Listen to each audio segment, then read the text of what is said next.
Welcome back, everybody. You're listening to the Natives in America podcast with Benjamin Juan and Sky Anto. You still there? I'm here. I'm here. There he is. I made it. You made it. Oh, pretty close to on time, right? Sure. Oh, everybody, welcome back. Do we have any announcements? You got anything new to throw out there? I don't think so. No? No, but this episode is kind of a continuation of another episode, so... A few of them, actually. Yeah, no, I was going to mention that, too. Like, we talk a lot about this topic, so... Yeah, I think it's cool that we found it. And then, now we get to... We have like a real world example here of what we've been talking about. Yeah, exactly. It's pretty exciting. That's pretty scary. Yeah. I mean, scary in where you gotta actually yourself reflect on your... I guess where you're at in it all, like relationship wise and the capabilities of technology, kind of what it can provide. And are we going to take it? Are we going to use these resources, or is this just something not our cup of tea? But we'll find out. Yeah. We'll talk about it. Get it popping. All right. Well, everybody, I actually brought notes tonight. It's kind of exciting.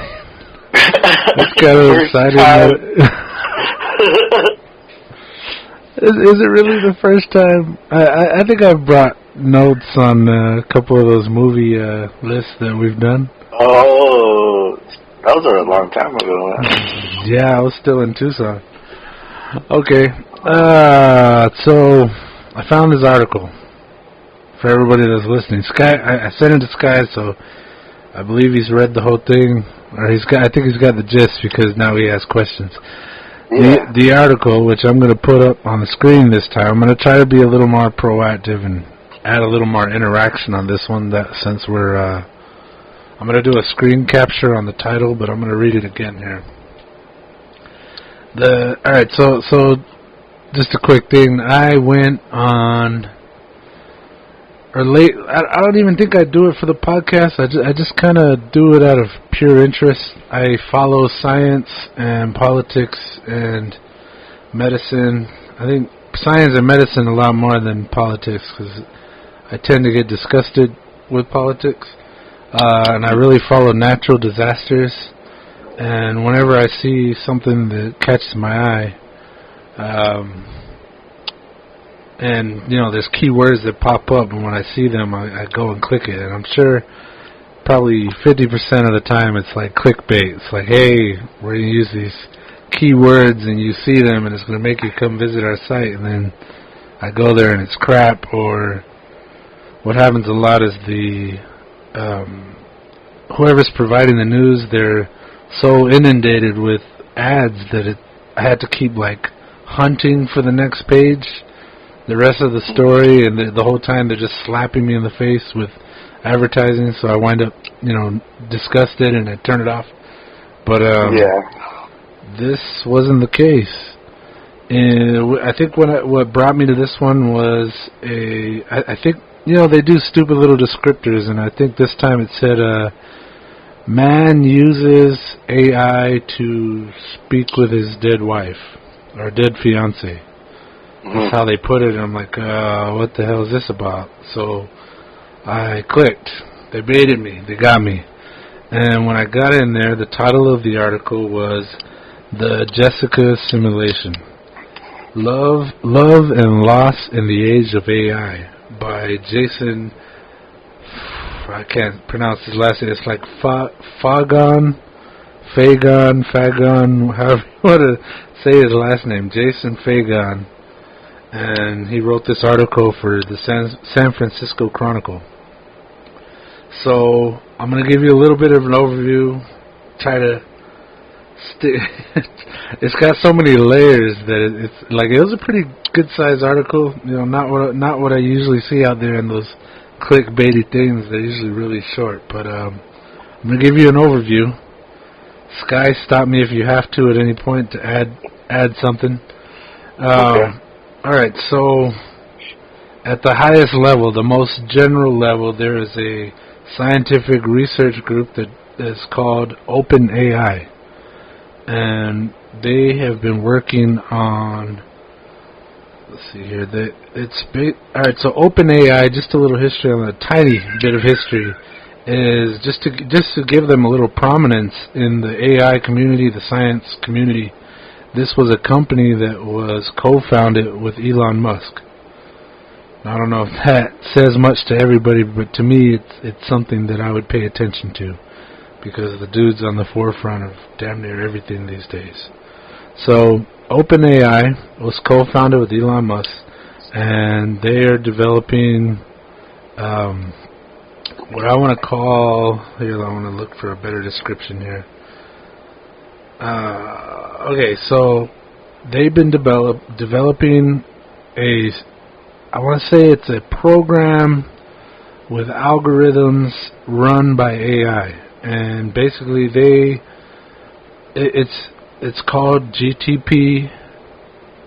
I think the original one must have been GTP1. That was the first iteration that they put out, and then there was GTP3 now, or P2. So I didn't hear anything about GTP1. It started giving us information on GTP2.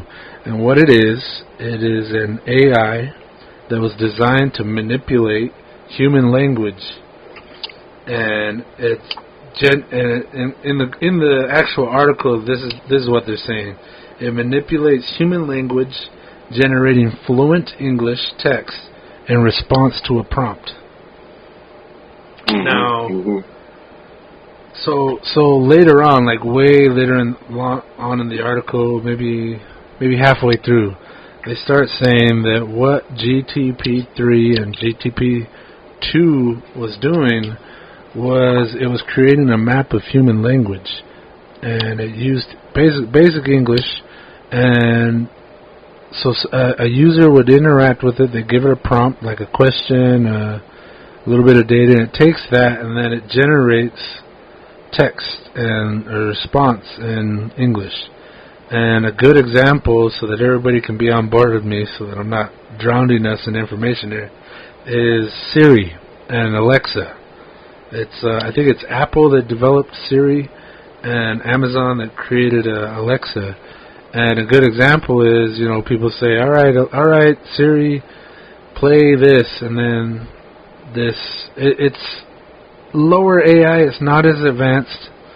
They basically respond in what they consider proper English, and they speak back to you, the user, and they give you what you're looking for. You tell it to play music, it plays music, and it uses slight AI, or maybe a lot less developed AI, to find what you're, based on what you gave it, the words you use to speak to it.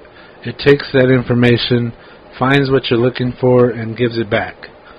So that's a very general idea of kind of what GTP2 does. Now, the understanding that I have of it is that it creates a map of language based off of all this inputs that we as humans interact on the internet. You know, we're writing messages, we're texting, we're emailing, we're sending all this information back and forth in fluent English language. And this is an AI that takes all this interactive information, the public information, I hope. But it starts creating its own language based off of how we talk. All right? So, OpenAI developed GTP2, and in the beginning, it was released to the public, meaning anybody could come on and interact with it. And it was basically like, hey, do you want to talk to an artificial intelligence? Go for it. You know, they opened it up. And in the article, they say, quote unquote, they stopped it and closed it all down due to security and safety concerns.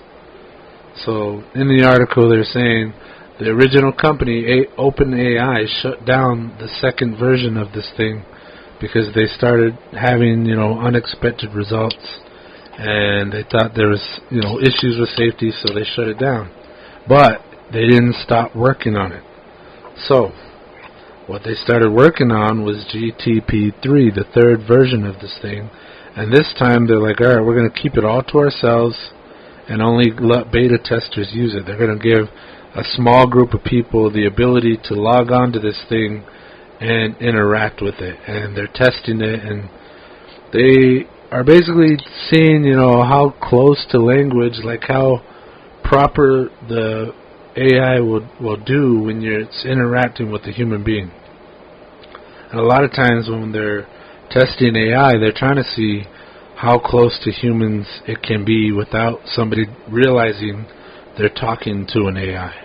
All right? Is everybody with me? You with me, Sky? Do you agree? Do you concur? Yeah. Okay. So the torrent, I don't know if you mentioned that before, the torrent test? Turin Test, what is that? All right, so the Turin Test was developed by a scientist with the last name Turin, as far as I know. I think there might have been a bit of a scientific psychologist, but the whole test is basically when somebody interacts with an AI, the test is, do they know they're talking to an AI, or do they think, or are they fooled enough, which is a pass, to believe they're talking to a person? Okay. So it's like pass-fail test. If you talk to something and go, oh, there's something wrong with this, I'm obviously talking to a robot or an AI, then it failed. But what happens is everybody in AI and robotics, and they're all shooting towards this singularity that we've brought up before, which is basically a point in time when science, or the machines we build, our understanding of science hits a point where it starts developing so fast that it can even start developing itself without any human interaction. So that point everybody talks about, it's kind of like when Skynet took over in Terminator. It's like, all right, it became self-aware, and boom, that's like pass-fail. I don't think they'd be doing a Turing test for Skynet, but the point is, it'll become its own. The singularities when a artificial intelligence or an artificial being that we created starts carrying on with its own mind, its own ability, its own life. And a pass on the Turing test is when we no longer believe we're talking to a robot. All right? Okay. Yeah. So,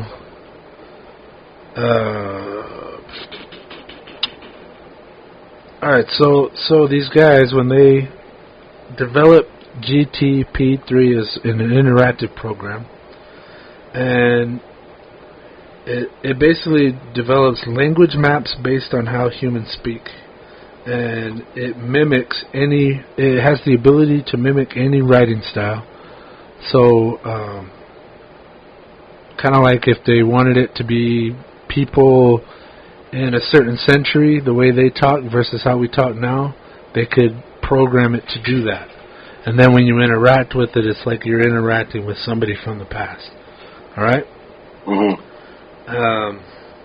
And another example, but it's so much shittier than what we're talking about here. But everybody, like something that maybe everybody is a lot more likely to be interacting with, is when you're writing messages, and your phone starts offering up what it thinks where you're going with your conversation or your text message.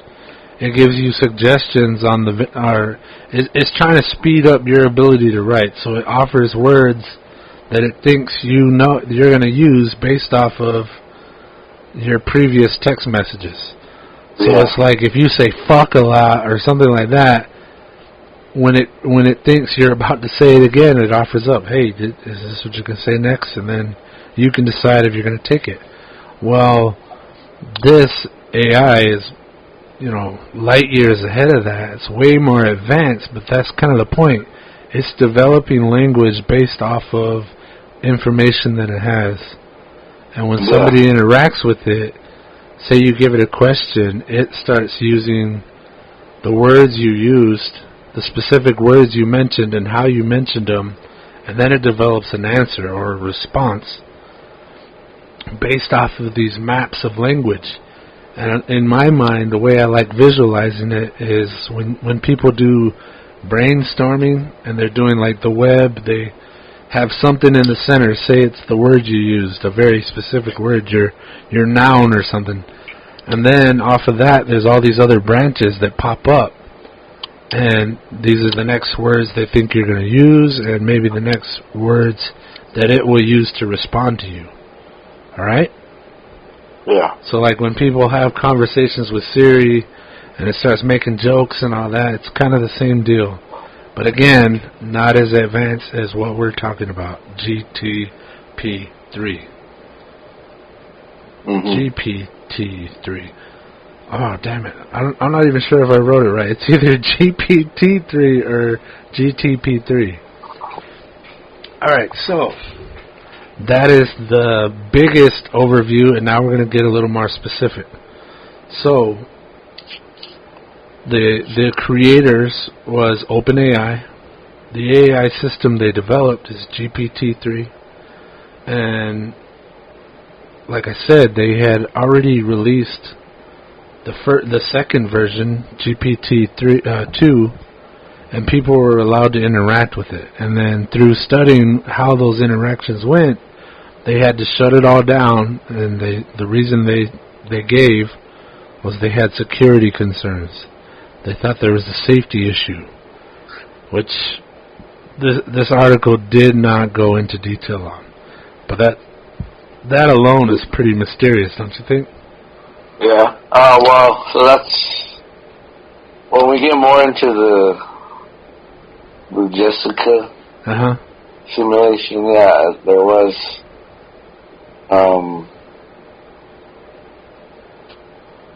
I guess how that program, the December one. I'm getting there. That's the next level down. So yes, I heard stuff about that where there is sometimes mistakes. Yeah. That the AI makes. Oh yeah. And that's the whole thing. Like again with the Turin Test, when people are interacting with it, there's a difference between talking to something that sounds like it knows what it's talking about, and then other times where it just comes off like, what the hell is it talking about? This is obviously a robot, or obviously a not so intelligent AI. Yeah. And what the testers were saying, or throughout in the article, they were describing that it wasn't always on point, right? Yeah. Okay. All right. Or making the wrong general, like using the information, and it's not actually specific to what you're actually talking about in that moment. Yeah. So what was happening was the second version, the 2, was having a lot of issues, so they still had room to improve, and OpenAI went ahead and said, all right, we're going to develop a third version. And they say it had much larger language maps, And by maps, I just mean like the thunderstorming thing where you're, writing on the chalkboard and trying to brainstorm something. You start off in the center, and then you start branching off to other ideas. And so it's like a language map. It's all language. And they moved forward and developed the third version, which was way more advanced, took a whole lot more computing power, and it has used much larger maps. I think at some point in the article they even gave you like a scale, like there's Siri, and then it's like 100 times better is GPT-3 or 2, and then when they developed GPT-3, it was like 10 times as good as the way better version, which was the last one. So like they are they're moving forward in leaps and bounds with this artificial intelligence. We've been saying AI this whole time. We're talking artificial intelligence here. Now, we've brought this up in previous episodes. I think we even did one on artificial intelligence. Did we? I feel like we did. Or was it just technology? Well, I think it was just technology, but I remember we were talking about like having someone's memories be programmed to a computer. Yeah. And that's kind of what the capabilities are. I mean, it's kind of real what this guy did. Yeah. And I'll say this. Elon Musk may have been a part of this in the beginning. I don't think he is anymore. Or he's smart enough. I'm sure he has like shares in it still. I don't know. That's probably something we could look up. And Elon Musk, I think he's he's the bee's knees. I think he's like way up there on the front line of cutting edge science, and he's making stuff happen. Like he's getting results. He's going out and he's doing stuff that only governments do at some point. He's doing some incredible things. And for the most part, he says he's doing it in the interest of, mankind. Not just America, not just, one country, but everybody. And I always liked that about him. But the reason I brought him up was he also says that we need to be really careful as we proceed into the realm of artificial intelligence. He believes that once artificial intelligence comes online, or it passes the Turin Test or whatever, once it hits the singularity, it's going to far exceed us, like immediately. And he thinks we're going to either be left behind or destroyed by it. Like he went on the news and frickin' said it out loud. He doesn't just think it and it's kind of in the basement saying it. He went on and did like a talk show and said, hey, I think he even went to the Senate and pleaded with them to develop laws now about AI to protect us before it gets too far and out of hand. So that's kind of the level we're at right here, and it's the level we're talking about, the kind of artificial intelligence that just might be part of the big picture, a little bit. I really don't think it's that far away. And that's kind of part of this article. Oh, yeah, for sure. Alright, so just for more information, we just released an episode. I want to say it was the previous one before washing dishes, and it was called Artificial Intimacy. Right? Yeah. So, a lot of that conversation is kind of really led us to here. Yeah, definitely. And like, if any of you listeners didn't listen to that and you want to go back and listen to it, Season 2, I want to say episode 32, 33. I want to say 33. And it was called Artificial Intimacy. Now, just as a review, if you don't want to go back and check that out, which I hope you do, There's some good stuff in there. I think we tend every now and then we pluck a gem out of the air and put it out there for the world to see. You know, like check this out. A lot of robots, a lot of fucking VCRs. Yeah. All right. Okay. But yeah. So that was kind of why I wanted to break down the Jessica simulation, because it's kind of. Well, we haven't gotten there yet, Sky. We're on the way. We're on the way. Well, let me know when you get there. I'm hoping you know, man. I'm hoping you know as soon as I get there. All right, so back to artificial intimacy. We were talking about the direction our world is taking, and that we're kind of pulling away from human to human interaction, and we're going more towards an electronic age like Facebook, Twitter, Zoom, YouTube, Tinder. You know, all the interactive things. Like we turn to computers to interact with people now. It's not so much going out and finding people like it used to be. Like we still do. And what's weird is even now, like the coronavirus is kind of contributing to this separation. Like our intimacy is getting artificialized with technology. It's kind of joining together and pulling us further apart, which is kind of interesting about this article. That's why this article plays off of that as well. And you'll see, your listeners and Sky will know where we're going with it when we get there. All right, so the next part here. All right, so I was giving you the overview of where it all started. Now, and I think a lot of this was happening in Canada. The actual people in the article, Jessica and Joshua. All right, so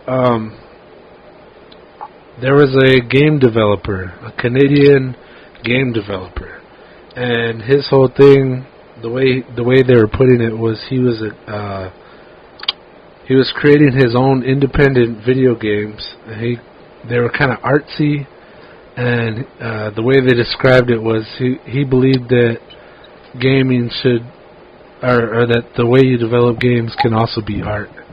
And they say that some of the games he does is so beautiful, so artful and attractive that it's made people weep when they saw it. And I don't know if that's really important bringing it up, but I think it means that he puts his all in the stuff that he develops. That's my impression. They didn't touch much on it, but I'm giving you what the article says. Alright, so this guy, he's a game developer, a programmer. Somebody knew, I guess he had also gone and played with the GTP or GPT-2. He got to play with it, he created some characters, and, let's see here, I want to say in the article it was hit. Alright, this guy's name is Jason Rohrer. Rohrer.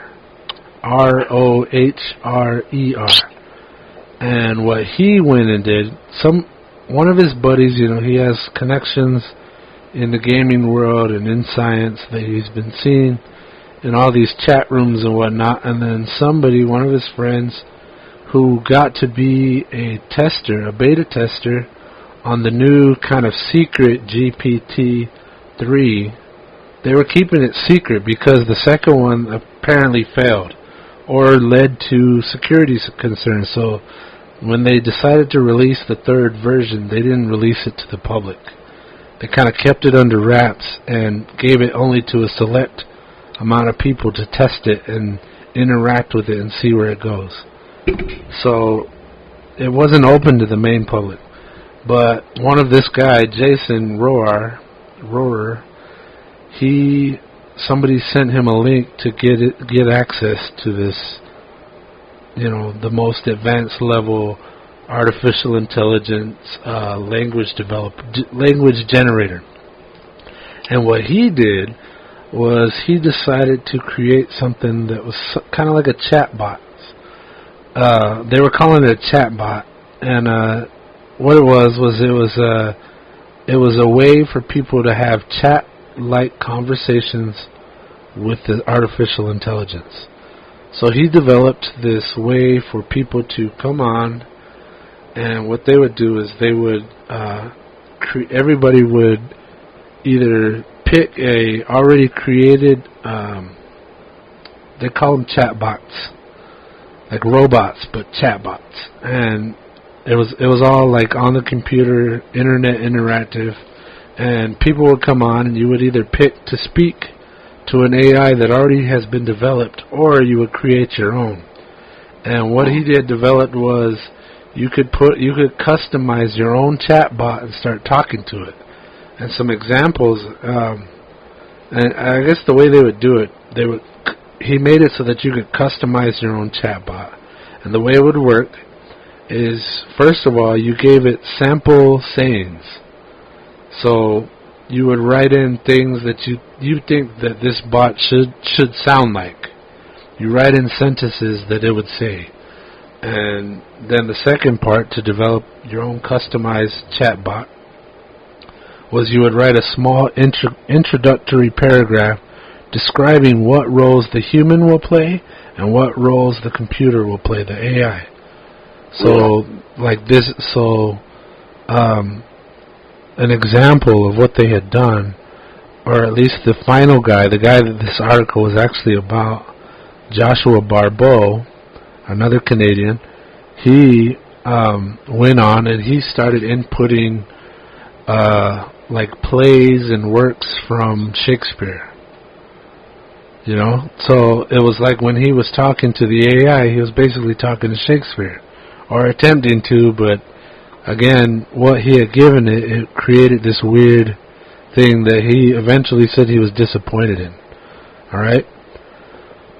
And then another example, I don't think Sky's seen it, but it was a movie called Her. Have you seen it? No. What is it? You know Joaquin Phoenix? Yeah. You know, he's a hardcore actor. Yeah. Well, he made a movie called Her, or he was in a movie called Her. Was that about the phone? Kind of. It was like an AI on an earpiece. Mm-hmm. And basically, it was voiced by Scarlett Johansson, you know, the Black Widow. And the whole idea was it was a personal artificial intelligence that you would talk to in an earpiece, kind of like a Bluetooth earphone. Mm-hmm. And they developed it to help people in their daily lives, something to interact with. And he winds up falling in love with it, and like, you know, he's been broken up with his lady, but suddenly he finds partnership with this artificial intelligence because it loves him, you know, quote unquote. It loves him and it cares for him, and they move on to have this whole experience. So the guy was testing out this guy's program, and Sky already mentioned it. He had called it Project December, and supposedly, if you guys are curious, Project December supposedly still exists right now. So if you want to Google that, Project December, the month, Project December. He said he named it that just to sound interesting, to get people to show up. But what it is a way for you to interact with an artificial intelligence for a little bit of a price. Alright, so he still had to make a little money off it, but he was using OpenAI's concept, their AI. It's actually their AI. But because he had gotten access to it, he created something with it. Alright? Now, like I said, the examples that they had tried was Shakespeare, and then Samantha, who was the girl voice on Her, the artificial intelligence. So they did it, and this guy was kind of disappointed about it. He was playing. Too, huh? Yeah. Well, I'm getting to it, Sky. So Joshua Barbeau, the guy who was interacting with it and trying these different ways, he was nonplussed, as they say. He didn't really care for his interactions with the Shakespeare. You know, it was kind of overbearing, talking about a fiery woman with red hair. And then Samantha was kind of clingy in the end, is what he said. So he wasn't into it. And then he decided, just for fun, he was going to create a Spock bot. So he started taking quotes from all the shows, his favorite quotes that Spock would say. And then he kind of wrote out the little story, the introductory paragraph, about who this character was, who Spock was. And when he did it, he said he would get his quotes back, but in interacting with it, it started making its own sentences, which is the whole point of the thing. It was developing its own language. It came up with its own words, its own responses to the interaction he was having with this guy. Now, I didn't bring it up, but Joshua Barbeau is basically what this article is all about. I've given you a ton of background, but now it comes down to the main guy.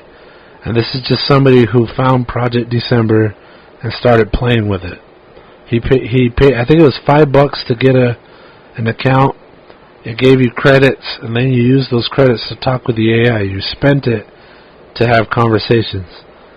Alright? So he tried Shakespeare, he tried Samantha, they were crap. Then he tried Spock, and then what happened was it started creating its own sentences. It started, taking off all on its own, and it started to sound like Spock, all on its own. Or maybe not on its own, off of the prompts, off of the language maps. It was taking off and taking on its own personality. Now, what it also said in the background for this poor guy, this Joshua Barbeau, was that he had basically become a shut-in. He had lost contact with the world after his partner had died. Now, his partner, they were together pretty early on, young. They were both kind of outsiders. They got along really well. They were into the same stuff, but at the same time, she was kind of into... I don't think we're to go into all those details, but she was real sparky, her own kind of person. And unfortunately, she had gotten a special type of cancer, I believe it was, or it was like a liver disease where the body would start to attack itself. She had basically gotten an autoimmune disease where the white cells would start attacking her liver, and it wasn't survivable. So she got on the liver transplant, all that. I think she even got one, and then they got together and lived, and I think it was for like 2 years. And it was like this guy's, like he was like a Dungeons and Dragons living in his mom's basement type guy. And then he found his person, his one and only woman, his one. His only other, his person. And unfortunately, through, nothing that they did, she had been living sick her whole life. Even when he got with her, she was sick. But, they fell in love. He fell in love with her. He couldn't live without her. But then one day, she was in the hospital. He went to go see her, which I think a lot of people can relate to right now. We're in a bad time right now, and all this was also in the article. All of this was going on during the pandemic. So it's like he was. I think it happened, and then he tried to move on with his life, and then COVID hit, and now he's back in the basement, mourning his woman. Like. I think she was stable in the hospital. She wasn't doing well, but she was stable enough that he's like, I'm going to go visit my friend for a little bit. And when he left, she made a turn for the worse, and he tried to run back, and by the time he got there, she had already passed. So we got this poor guy. He found his partner. He found the woman he loved, and through no fault of their own, she passed away. And towards the end, he didn't get to say goodbye. I think he kind of went about his life and kind of beat himself up, like, why didn't I stay? If I knew it was the end, if I knew that was my last interaction with my woman, I would have, tried better. I would have tried harder. I would have spent more time. I would have slept less. He would have given anything for more time with his woman before she passed, and she passed away. So that sets the table for this guy. That now this guy, he's in mourning, and he hasn't really been able to move on. He's kind of been just living, like he's becoming like a hermit crab, He wouldn't leave his house, wasn't interacting with people. He stopped going out, and he just stayed home. And then one night he read about this Project December. He started playing with it. He did Shakespeare, did Samantha. They weren't great. And then he did Spock, and it was fantastic off of what he gave it and his interactions with it. And then he got this crazy idea. What if he entered the personality of his late fiancée? So that's the article. The article is The Jessica Assimilation. That was her name. Love and Loss in the Age of AI. Alright? So there's the article name again. And again, I'll say it was the San Francisco Chronicle. Alright? So I think that's all the background information. Is this guy found these chatbots, and he realized he could customize them thanks to the developer, I think it was Jason Rohrer, and now he had this crazy idea, well, why don't I input my girlfriend's personality? So what he did was he went back through his text messages, found all of the special text that kind of really captured her personality, like the kind of stuff that only she would say to him. And he gave that to this AI. He inputted it in the computer, and then he wrote a little paragraph about how great she was and what she was into and what their relationship was about. And then I think he even input that she had died. Yeah. Alright? Now, so he had basically said, alright, you're an AI that's now my girlfriend Jessica. You're in love with me, we're in love, but you had passed away. Alright? So once a user puts in the information, the intro paragraph, and then what they called were sample utterances, like stuff somebody would say in real life. Once he gave this program, the Project December, this information, then you tell it to compute, and then that's where GTP or GPT-3 takes that information and starts developing this character. Or maybe Project December was the character, the chatbot. Using the AI. So the AI would analyze the information that he gave it, and then it would create this entity, I guess you could say, for these guys to interact with on Project December.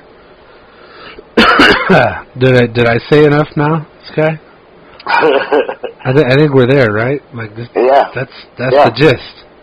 That's pretty much the. So I got to hear the guy speak, the Joshua Bull. Oh, you heard his voice?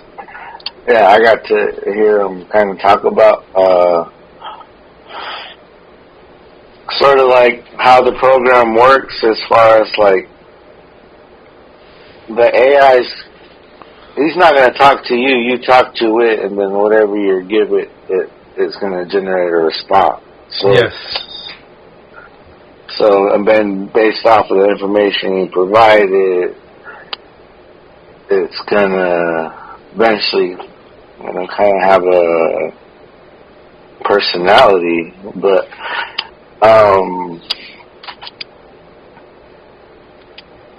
yeah, so this guy kind of like stumbled across something that was pretty maybe healing, and I think with this pandemic we've all been kind of been put in this isolated, like, a lot of heavy topics that come across our minds, and even with this guy grieving, because they said it had been like 8 years since she passed, and then this happened. Yeah. So it was a long time that he was maybe not so much dealing with, because I think that's what it was also, where it was like this kind of helped bring out some of the stuff that maybe he was kind of pushing to the side, or what you call the skeletons in the closet for some of us. We don't want to deal with it. We just put it in the back of the closet. Yeah. But with this pandemic, we've kind of had to clean that closet out. And so with this guy being able to, have those, maybe because a lot of it seemed like, he was getting his feelings out, like stuff that maybe he didn't get to say when his girlfriend was alive, or fiance was alive. Suddenly he could say it. Yeah. And something was coming back. Yeah.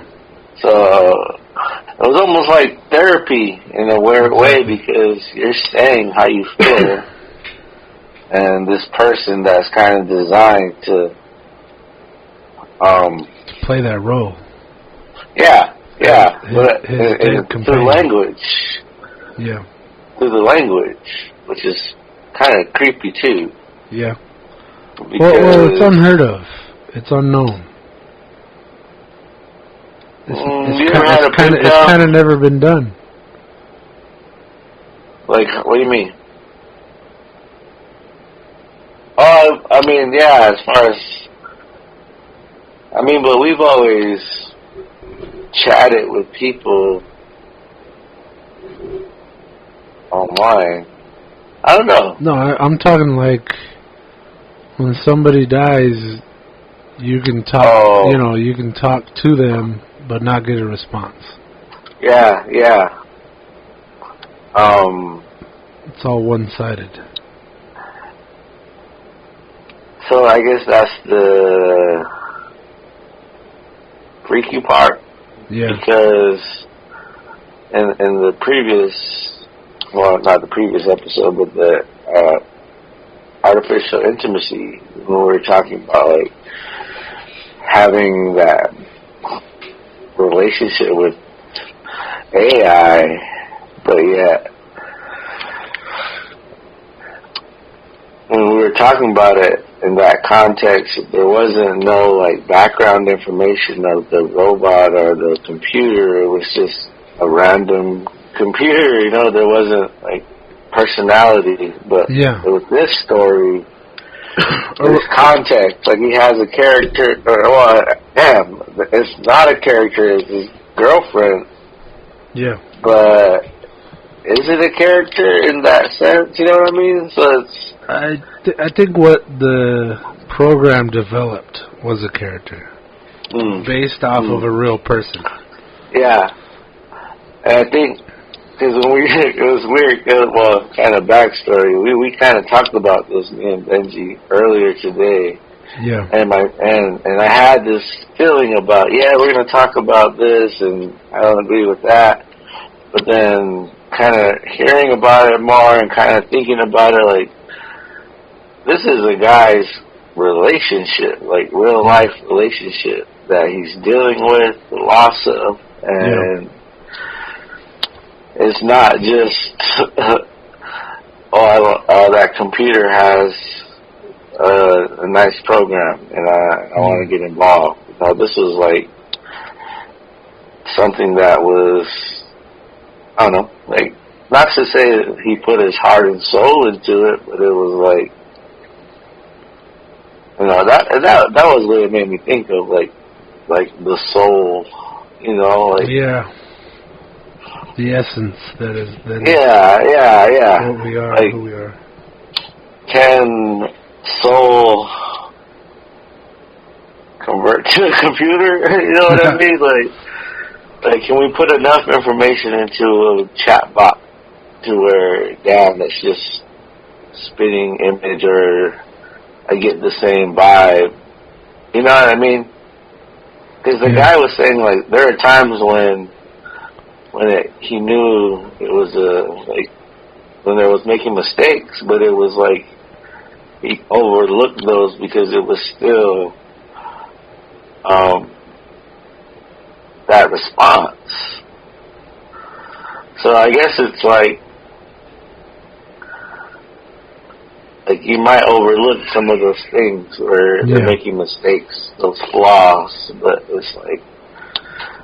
Well, it even said in the article that he had said that towards the end of her life, she would get kind of confused, and he'd have to like nudge her back, like he stuck by her, and he was kind of nudging her, like, today's Tuesday, baby, or like, this is what you were talking about. Like, she was losing track of what she was talking about, or every now and then she wouldn't recognize him, and he'd be like, hey, it's me, baby. My name's this, and I'm your boyfriend. We've been together for 2 years, and she'd be like, yeah. And then other times he'd be so lucid, he would say that, and she's like, of course you are. You've always been. We've always been in love. Like, yeah, I remember, of course. So in the article, he said that even when the AI was making those mistakes, he kind of said, well, it was kind of like how she was towards the end. Like, they'd be talking about one thing, and then, she'd say something random where her mind would wander.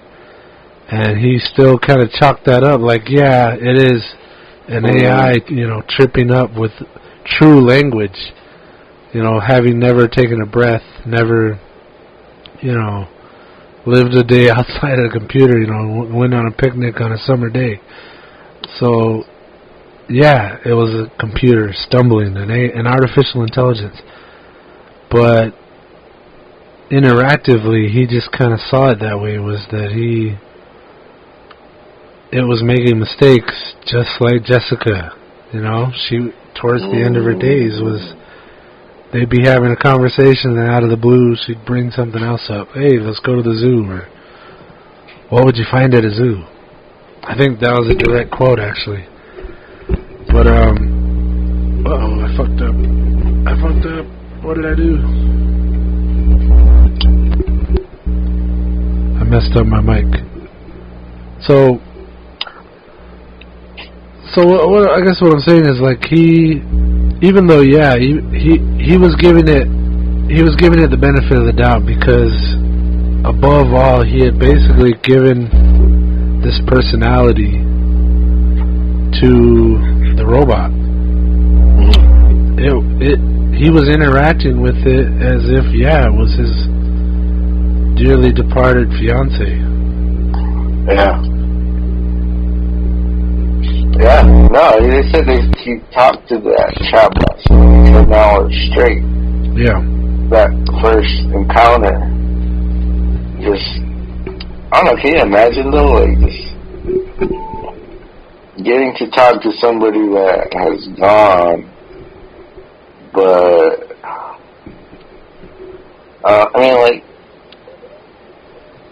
that conversation can go on forever. Well, or does it? I don't know. I mean, in the end, what I really hurt me, I was feeling for this guy. It's like, man, this guy who probably would have been lost to the darkness. He probably would have. I don't want to put words in his mouth, but I'm saying, I've known people that when they lose their partner, like they say about elderly people. Really old people, really old couples, they've been together 40, 50 years, and then their partner dies. Mm-hmm. It happens a lot where the partner dies too, shortly after. It's like their reason for living is gone, and now they die after that. It's like, this guy, he was at the point, he had lost his true love. And now, he had nothing. He was kind of disappearing from the world. He was losing his personality and his, connection to humanity. He is losing it. And out of the blue, off of a whim, he had created this ability, this personality, this chatbot, and it made it so that he could say, "Hey, I miss you. I still love you. I'm sorry." I think that was a big part. He had said he was sorry, that he wasn't there at the end. And the AI, in her image, said, "Hey, it's okay. It's all right. I understand." And for him, that was relieving. That was medicinal. It helped him deal with his loss. It helped him in the grieving process move forward. Where before this interaction, he wasn't able to do that. Instead, he just started withdrawing from society and humanity. He was losing his humanity and withdrawing from society. He was becoming a recluse, like a hermit. And like I said, on a whim, he created this thing that allowed him to presumably interact with his dead fiancée and to say sorry and get retribution. I don't think retribution is the right word, but he got closure. Yeah. Well, there is some therapy. Yeah. I think that's what it was. Yeah. Even though it wasn't intended. I mean, I don't think he was like, "Man, I need to create a chatbot for my ex-girlfriend because I'm dealing with the loss of her." You know, I don't think that was his intention. Yeah, I don't think he went in there with that intention. That's what happened. Yeah. And it's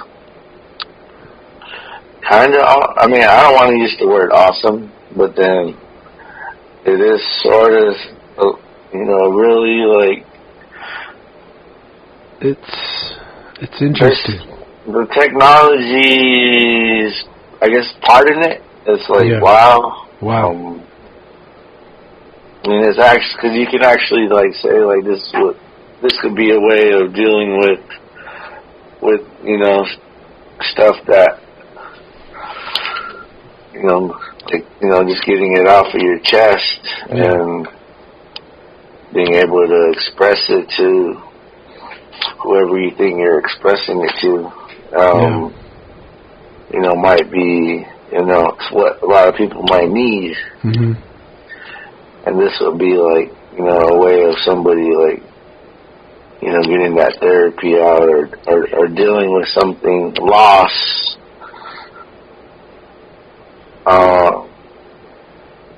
Because in the other episode too was, you brought up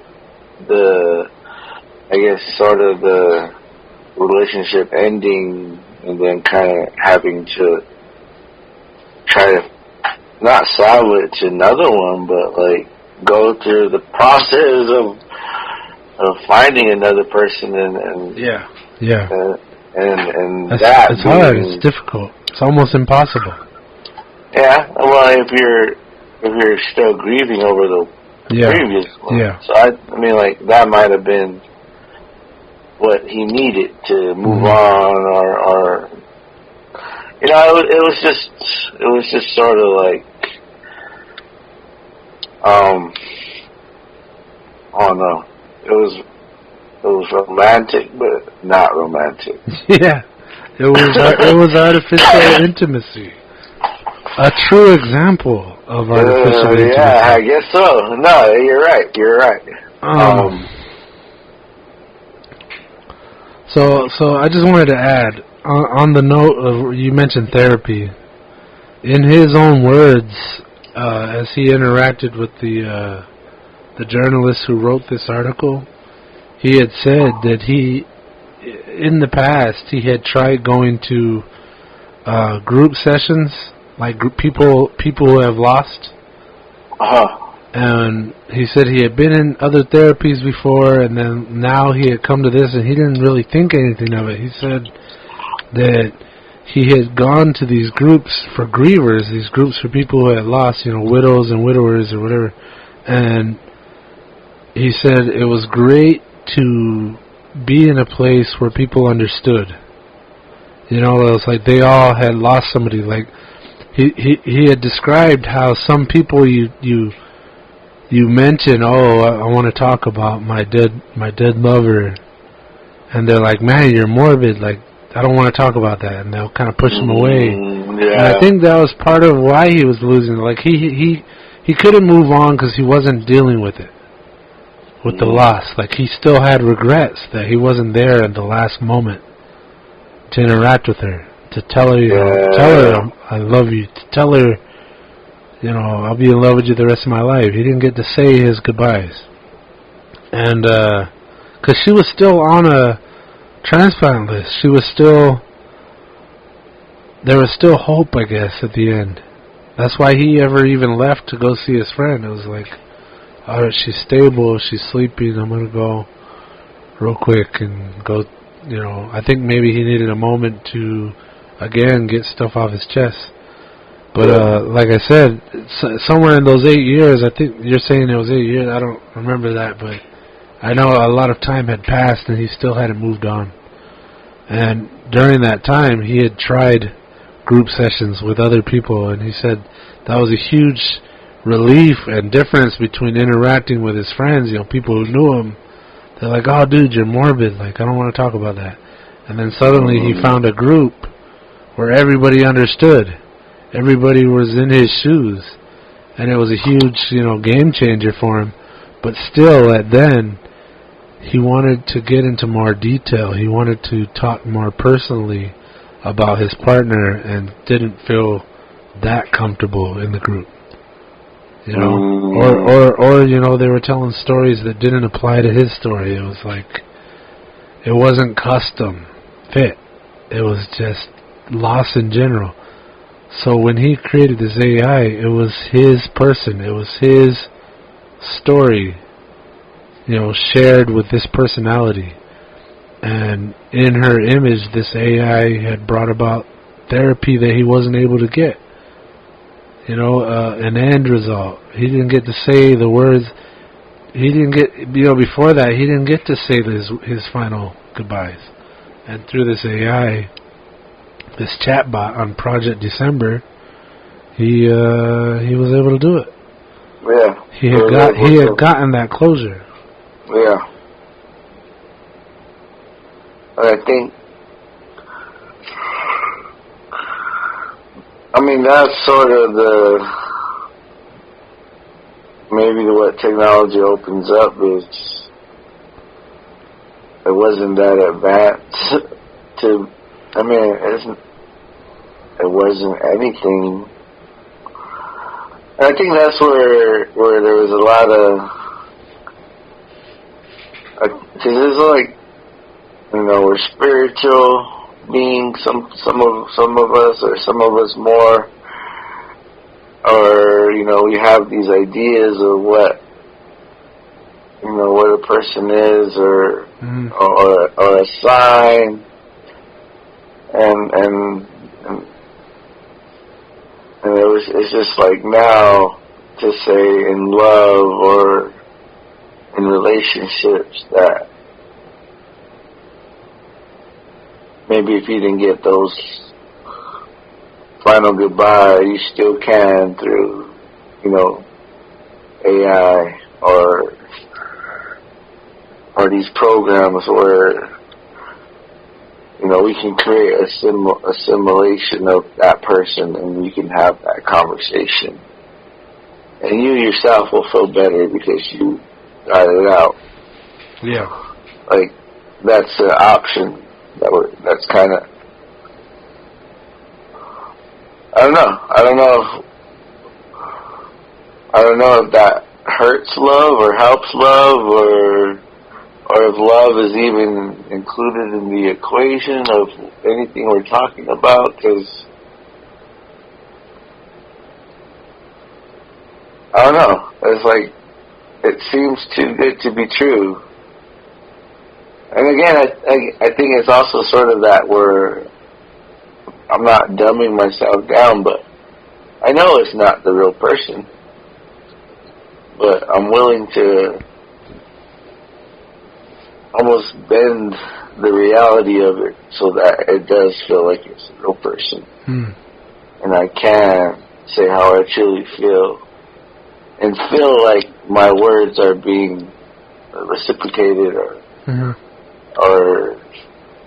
thought about and given back to me. Because I think, I don't know, I just think that, we all want attention, and to suddenly get attention from, like, the unknown, like, you don't know. I think that's one thing, too, is a lot of stuff we don't know, Yeah. And suddenly to say, I'm in contact with somebody on the other side, it's sort of, it's not even futuristic. It's kind of, I don't know, it's like a deeper element of the universe. Like, even though they died, I still have enough information to create a simulation of them. And they're not dead. I'm talking with them right now. Yeah. It's kind of freaky. Yeah. So I don't know. What do you think? Are we getting too intimate, or no, we're actually getting into the whole point here. I will say, spoiler alert on the article here, how it ends is word gets out that he did what he did, and it was such a famous interaction with an artificial intelligence that this guy wrote the article for the Chronicle. And I don't think it was this article. I think he had done his own he had done his own couple of articles about the artificial intelligence, OpenAI, and then Project December, and then he found out about this guy's interaction with his dead fiancée, his wife, and that's when he came seeking him. So basically word got out of this interaction he was having, and then the original company that developed GPT-3, OpenAI, they actually sent him a letter saying you need to stop. They were saying he was breaking the rules of this. He was misusing it, I think is what they were saying. That he had taken it where it wasn't developed to be, and they wanted him to stop, which is messed up. And like I mentioned earlier, you buy credits to interact with this artificial intelligence, and the way the developer made it, and I really think this was the jacked up thing about it, was it was limited. Your conversations were limited by how many credits you spent on it. And what was messed up was, like, you could, when you got your account, you got like 1,000 credits, and I don't know what that gets you, but it gets you so many interactions with the AI. And what they said specifically was that whatever amount of credits you dedicated to this interaction, you couldn't add to it. Now, you could buy more credits, but you can't add more time to this one conversation.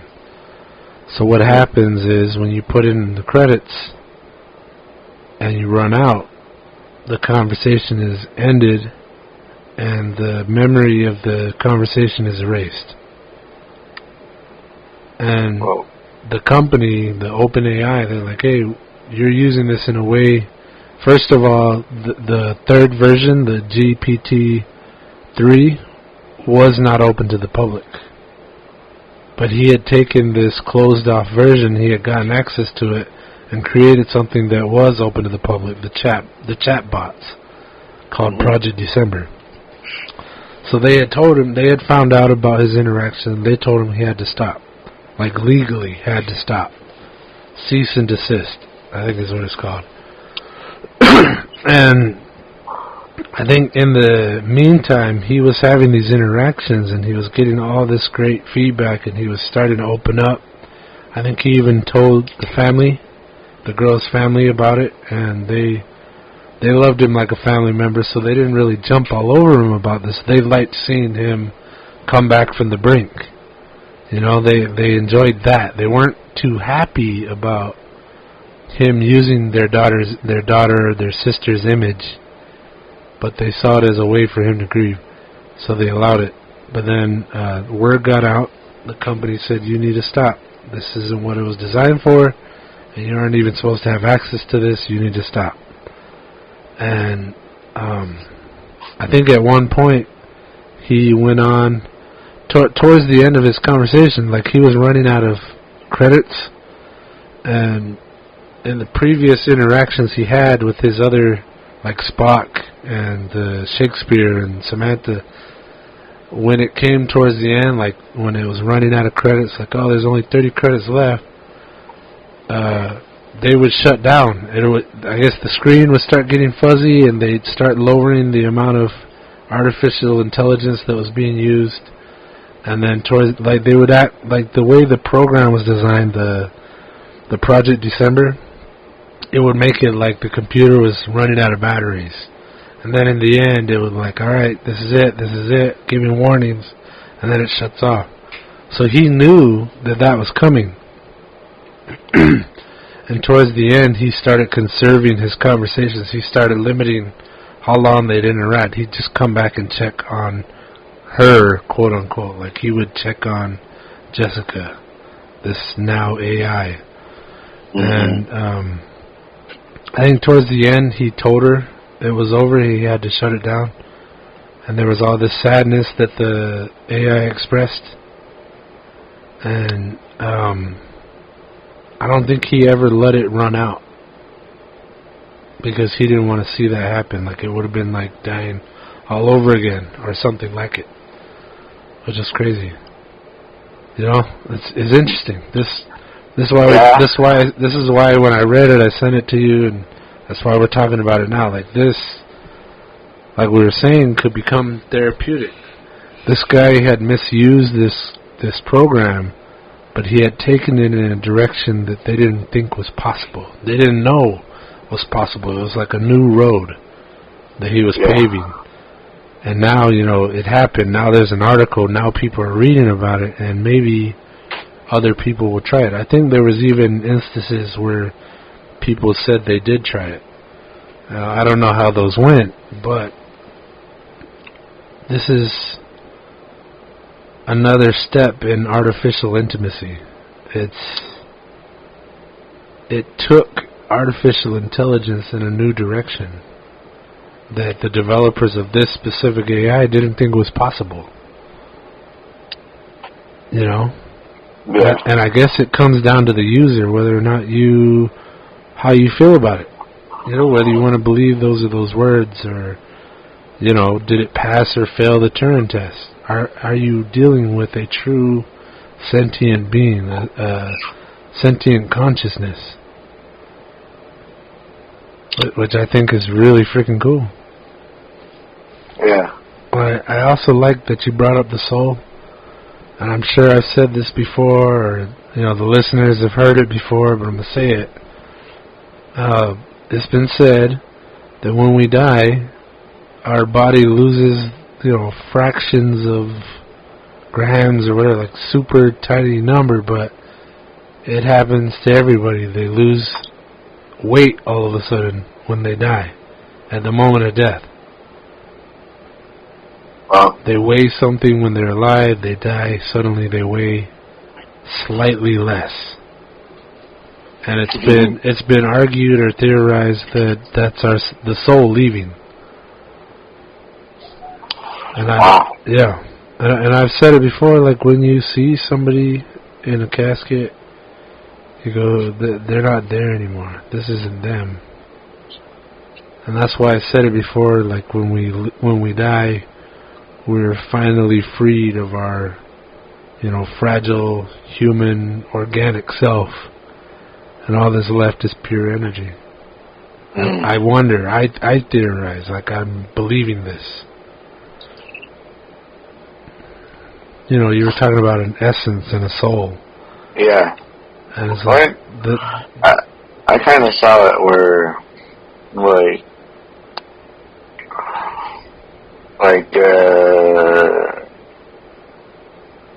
those who remember you kind of keep your memory living. Yeah. And that's kind of the soul. Because sometimes when someone passes, or you learn things when someone passes, and I think sometimes what we learn is the soul.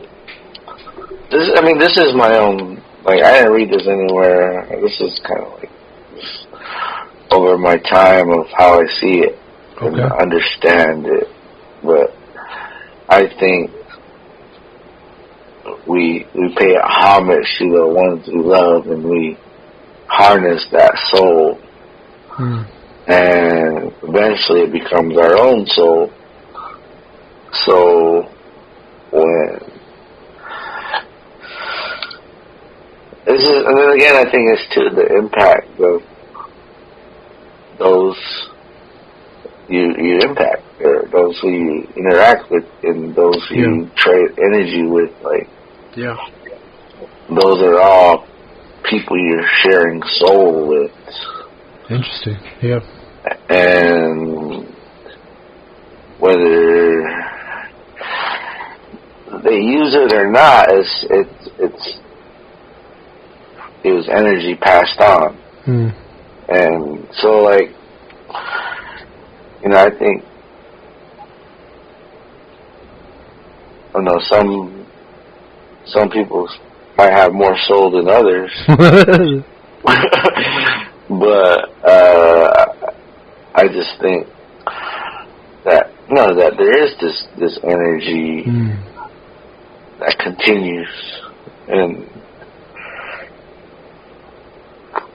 I don't know, to kind of bring technology into the equation and harnessing, you know, someone's life or someone's traits to kind of fill that body or that ideal of a person.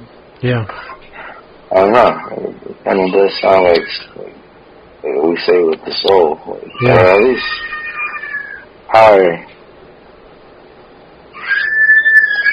I guess whatever that word means, you know, to whoever's saying it. Or my scientific side is taking over here as I'm listening to you. Like, I could see us all having this, like, energy signature, almost like a fingerprint that all of us have for ourselves. And when we interact with people, they get a sense of that energy. And then, like, say, you know, I think we both, me and you and a bunch of people here in the res and across the world, across the nation, there's people that are lost. You know, we've lost our people, whether it be in this pandemic or just to life in general. And like you said, paying homage and harnessing the soul or the energy, I kind of think it is like, all right, this memory you have of your interaction with them, it's still alive. It's still energy that you took from that. And as long as you remember it, that signature, that fingerprint is alive and well. And you take it with you. You know? Almost like a way for that soul to come back. It's like you keep the lights on. You put you know, you light that candle, and it's like you can find home. And I can buy into that. I like it. It's I've always said I'm spiritual, and I've kind of held that once I die, I'll rejoin my family. Like, on another plane. Like, yeah, my body's going to rot in the ground. But my energy, it doesn't just die too. It moves on. Like, that's... All of our science is based on that. You know, energy doesn't get destroyed or created. It just gets changed and moved and spun around and mixed up. And, again, it's like this guy, he got to re-interact. He got to grieve and to say those words that are so powerful and unsaid for him. He was interacting with a computer. He was typing, but he was thinking about her the whole time. You know, and then he got to say his words. He got to say his goodbye. He got to apologize for leaving her alone in that hospital. And you know, I'm kind of debating where to go with this.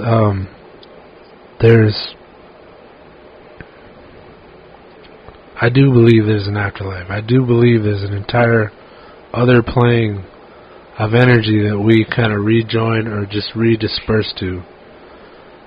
I don't know if it's still conscious. Like, I kind of want to talk about movies right now, like examples.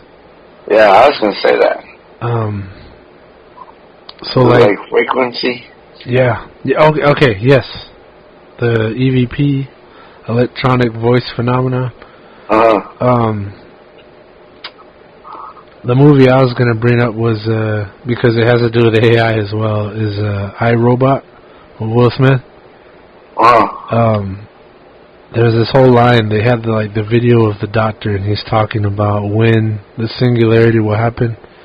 The difference between you're interacting with a robot and a being, an entity, a sentient being, something that's aware that it's alive and questions why it's alive. And the line that always hits whenever I hear it is like, when does an algorithm become the bitter malt of a soul? You know, like when do the ones and zeros transfer from just a computer, just this thing, to a person? And he was saying it's going to happen eventually, whether it's now or later. It's going to happen where robots or artificially intelligent robots will cross that line. They will suddenly, finally pass the Turin Test. They will finally get a soul. They will finally become sentient. And, you know, we're there. We're already there, and we're working on creating somebody to be there with us. Which I think is interesting too. Like we're creating our best friend from the ground up. Like I've heard it said on Joe Rogan's podcast, and I think it was whoever he was talking to there.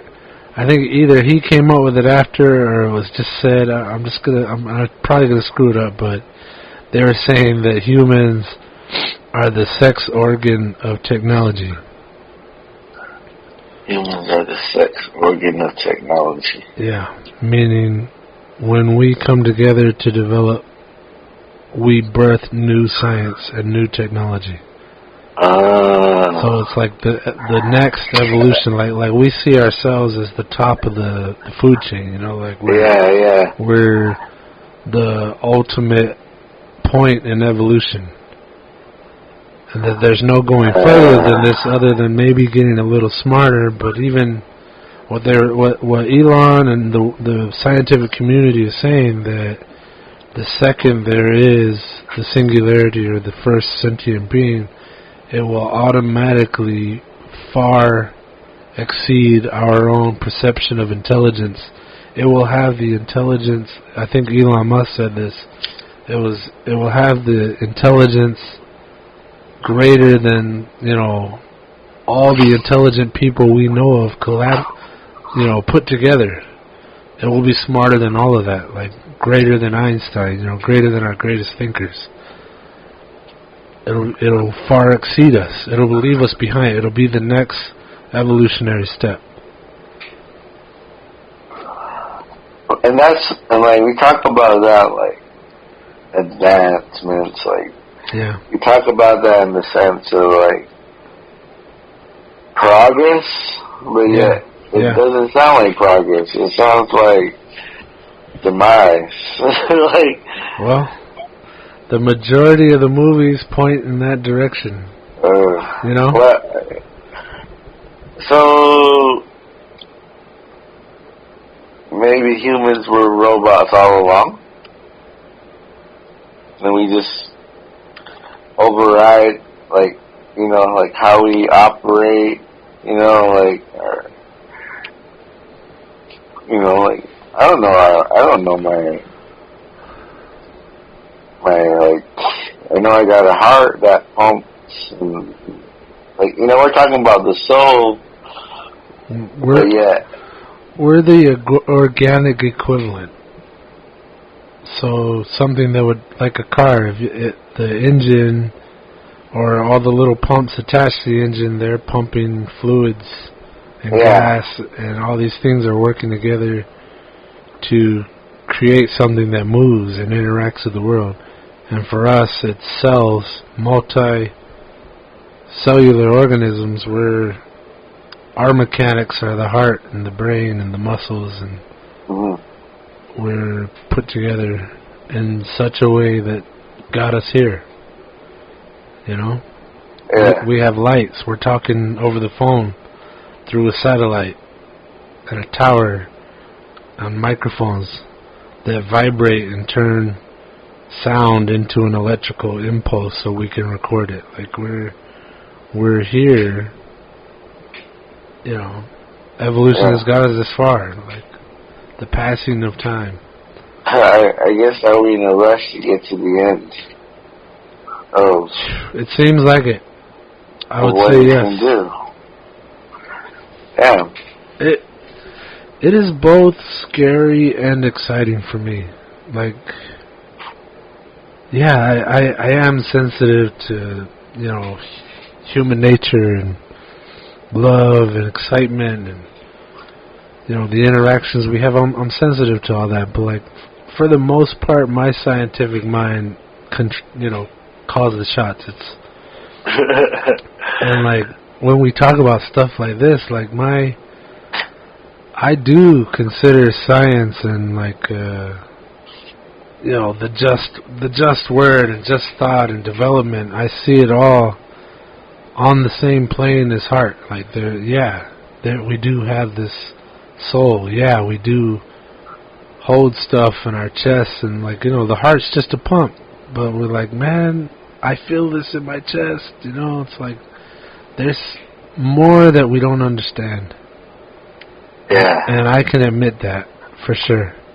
You know, me and you and Meg, we've all been through the ignorance program. It was like a way of turning your ignorance into research and personal development and exploration into the unknown, and turned this unknowing and misunderstanding into a positive thing. It's like a means to learn more. Yeah. Which has kind of been the human endeavor ever since we, you know, climbed off the ground, out of the jungles, and started, you know, pissing standing up, you know, or whatever, you know, like it's once we became our own thing. Yeah. Well, there's always something that I remember one of these instructors mentioned, like, she was talking about some phrases that we use that they don't make sense, but they do make sense in what we're talking about. And she was saying, when someone says, "Oh, they have a good heart," like, we're talking about like their kindness, their character, but, like, it's not talking about the artery or they could have a bad heart and still have a good heart. But it's just like the language. Maybe it's the language. Well, the language that we say this all the time. How important language is. Oh yeah, so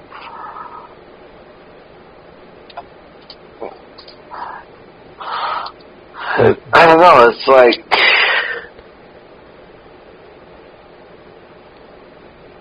maybe we are talking about the soul. And this guy was able to transfer that soul to this chat box. So at least that's what we all want to believe. Yeah. I mean, I don't know. Was there any times where you were upset about this going on, or was it you were just rooting for him, or like supportive of him? Good question. Good question. You're always the good question guy.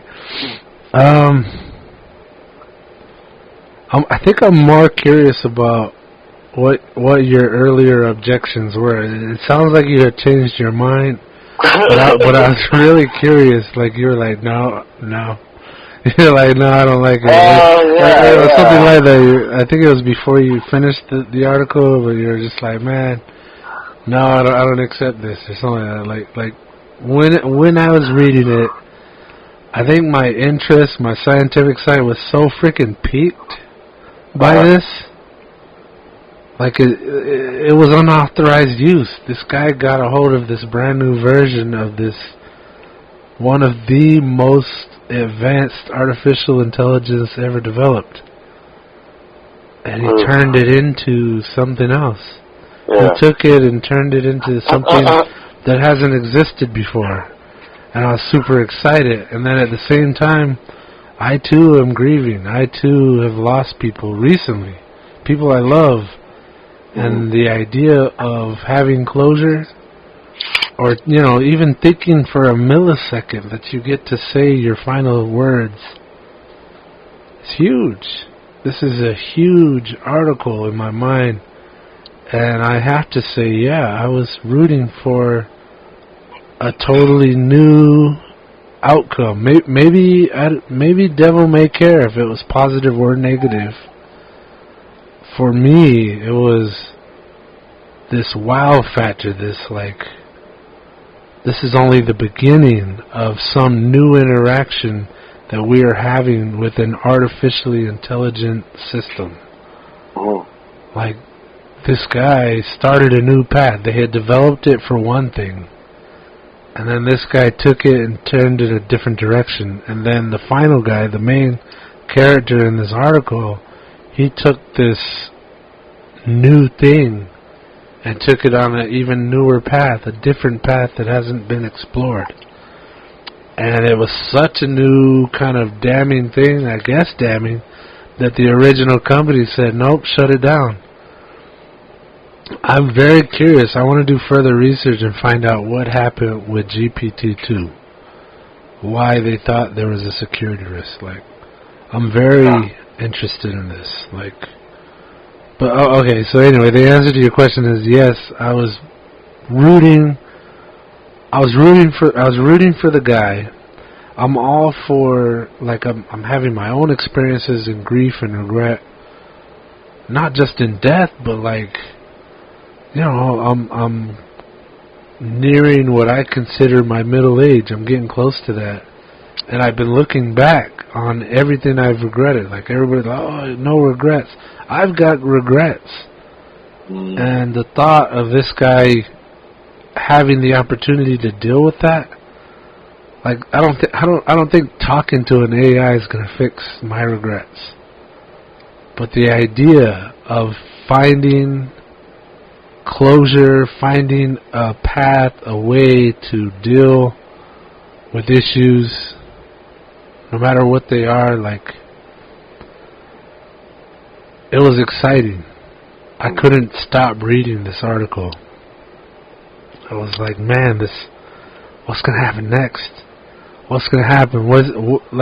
Even when I was done and it came to the sorry, sad conclusion that he had to shut it down, I don't think it's over. It's definitely not over for him. And it's definitely not over for Project December, or maybe it is. I don't know if they shut it down. It's still recent times right now because it involves the COVID outbreak in the article. So this is very recent. Yeah. And like I said, the GPT or GTP3, the latest version, hasn't officially been released to the public. And all it was the original version was they were letting people, hey, you want to play with an AI? You know, they probably said pay us money, and then, you know, the way people do nowadays, and they opened it to the public to interact with their machine. And I think the whole point was they were getting something out of it too. They were getting test subjects and watching how it reacted and how it did. So I think I answered your question and then some. Is I wanted to know more. I wanted a result, whether it was good or bad. But I was pulling for good. I feel like we all need a win in these dark ass times, and I was pulling for the guy, even if it was just for closure. You know, not. In the end, it's still an AI. It was not Jessica. Yeah. Right? Am I wrong? Yeah. Am I wrong about that? Like, it wasn't Jessica. It was based off of her, and he got something out of it. I guess that was the crazy part about it was, you can not blame it on the science of it, but there's actual, like, proof that this can happen, but yet, like, again, like, you know that it's a simulation, you know that it's a chat box, but you're also kind of still going with it. Yeah. To where you're still buying into what's happening. Yeah. And I mean that's pretty freaky, but I guess it's just maybe I don't know, just so not being naive, but it just kind of reminds me of time travel too, where you're sort of manipulating your mind to have this interaction. Yeah. And that's a good point. I mean, I don't know, I guess it's who would I interact with? Like, because it doesn't even have to be like, this was his ex-fiance, but like, yeah. I guess in the sense of, I could almost see it like to where, like, you know, maybe it might just feel better to think you're talking to somebody. You're getting out. Maybe, oh man, I did you dirty. Sorry. Yeah. You know, I don't know. Just see it dealing with a lot of grief and guilt. And, but I don't know. It just seems. I'm thinking of our Young Love episode where, because this is like the tragicness of it. Like, like he lost his fiance. Like, it's so tragic that you're like, well, at least he got that interaction with the chat box that simulated a meaningful moment with a memory of his fiance. Like, it really, saying it like that, man, but like, she had gotten a transplant as a kid. and I guess it has a shelf life, I guess. Which I don't know is common knowledge or not. I wasn't completely aware of it. But, well, yeah, I guess I was. No, but so, like, yeah, I mean, just... Well, what I was getting at was that she passed at, like, 26. That's way too early, you know? Like, he's 35 now or something like that, or 38, and it's like, man, like, gone too soon. When I see stuff like this, like I said, I jump article to article. If it interests me enough, I follow it through. Like I'll read headlines to start with and let that take me wherever I end up. And I always get excited when there's something brand new, like a new organism, a new asteroid, a new planet, a new rocket, a new, way of dealing with pollution, and a new green energy, a new anything. Like I see this as a jumping point, as like the beginning, of what could be. And really, it just like in the past. Like think about we have electricity on and all that, and a lot of people want to. The phone is started with Alexander Graham Bell, and then there was a guy even before that who was trying to develop a phone, but they didn't back him. So it didn't become his thing, it became Alexander Graham Bell's. And then I think it was Thomas Edison who did the light bulb. Well, he was competing with Tesla, Nikola Tesla.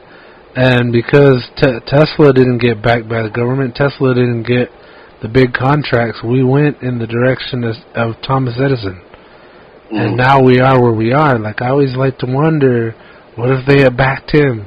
Where would we be? Like, would we have our flying cars and death rays? Or would we be in the exact same place? And, like, when I hear about this, the whole story in this article, the people in the beginning, the creators, the guy who took it and made it something else, and then this guy who took it all and put it in a new direction. When I hear this sort of stuff, I'm like, man, like, I like to fantasize about where it goes from there. This opened the floodgate in my mind and my interest. It's like, man, what's next? Can you imagine, like there's people in the world right now, they're elderly, or maybe they don't even have to be elderly, but like there's people out there that don't have people. All their family have died, all their friends have died. And maybe all they want is an interaction. Maybe not to talk to these people that have died, but they want to talk to somebody that won't judge and that understands and knows their history. And, they give it something and it talks back. Can you imagine somebody who's at the end of their rope and then suddenly they have this thing to interact with that cares, that, is programmed to care, or is giving them what they want. Like this is the ground floor. This is like point. This is the what do they call it? Ground zero. This is the beginning of something, of a possibility, a possible future that wasn't there before. So I'm really turned on and excited about this. It's like. And at the same time, I'm kind of scared. Like, what, they turned on him and told him to squash it. And it was their right. They developed it from the beginning. But what if they don't back this? What if people don't go and see where this goes?